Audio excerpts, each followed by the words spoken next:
নমস্কার বন্ধুরা, দেখুন আমার ছেলের একটা নতুন টিফিন কোটো এলো। কাল থেকে ওর স্কুল শুরু, তো টিফিন বক্স এলো একটা। তো দেখুন কেমন এসেছে।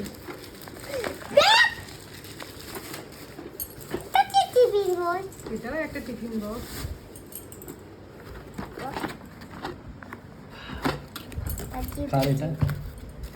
মহাবিদ্যা তো কাল থেকে স্কুল তো না, ঠিক আছে।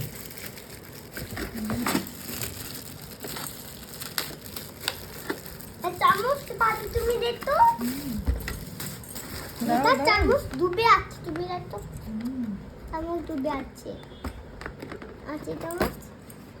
বাহ, টিফিন বক্সটা বেশ অনেকটা সুন্দর এসেছে। দেখছো ভিতরে প্লাস্টিক আর উপরটা স্টিল। দেখছো চামচ আছে আমি। বাহ, বহুতই সুন্দর। এটা দেখতো,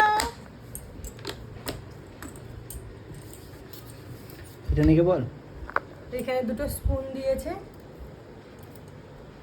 আর এটা আবার দু রকমই ব্যবহার করা যাবে। অনেক সময় যদি ভাবে একটু গরম কিছু দেবো, তখন এইটার সমেত স্টিলটা দিয়ে দিতে পারো। আবার ভাবে যদি নর্মাল কিছু দেবো, তখন এইটার উপরে ঢাকনা এটা দিয়েও দেওয়া যাবে। এটা দেবে, এটা দেবে, এটা দু দেবে। রকমই হবে এটা দেওয়া। চো